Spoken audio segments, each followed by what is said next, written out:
Hello mga kamaishis! Kamusta kayo? Kamusta? Andito po tayo ngayon sa Seattle Pike Market kung saan nandito ang Starbucks Original. Ang ibig po sabihin niyan, yung pinakaunang Starbucks sa buong mundo. Ayan po yung dati nilang logo mga kamaishis, oh. 'Di ba? Parang boring pa until na-enhance na nila. Ayan po, oh, 'di ba? Nakakatuwa. At ito pa. Ayan. So, very organized po sila dito kung sino ilan at ilan ang papasok. So, ayan po yung mga line up, mga maishis. 'Di ba? Pinipilahan pa rin talaga. Ayan.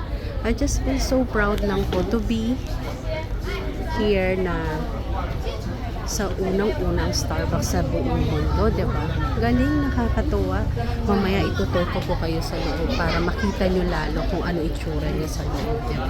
Malapit na po kami sa pila, kaya stay tuned lang kayo. Ayan, mga kamaishis, malapit na kami. Buti na lang sinamahan ako ng anak kong matyagading nag-aantay. Kung ako to mga maishis, wala akong pasensya, promise. Diba, tingnan nyo yung kanilang mga apron pa brown. Diba? Nakakatuwa. Risa, that's so exclusive merchandise daw yan. There you go. Yan pa. This is the old yata eh. Ito yung mga old ano. Let's see. Ayan, papasok na kami mga maishis. Eto na. Hello. the left side is just for looking and people waiting for their drinks. Okay. The right side is for all your ordering today. Okay, yeah. And there's actually an open register down at the middle with Brooklyn today. Okay, perfect. Thank you. So, mango dragon fruit, okay? Ikaw, Daddy, anong gusto mo? Yan. So, pupunta na ako sa side dito para makita natin. Ayan yun naman yung dragon fruit. Ito yung mga merchandise nila, mga maishis. Diba? So, I think yun to pa yan eh. Kasi color brown pa. Diba kasi ngayon na-update na nila yung color.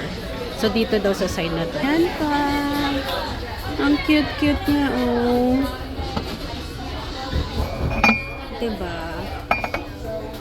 Very first Starbucks sa buong mundo. So proud to be here. Kakaloka. So, yan, oh. Ganyan, oh. Lemonade or water? Lemonade. Yan. Diba? Nakakatuwa. Very organized sila para mag-assist yung pasok o hindi. At saka mababait sa yung mga barista. Yan. So, yan, mga Starbucks lover. Nakita nyo na dito sa very first Starbucks lover.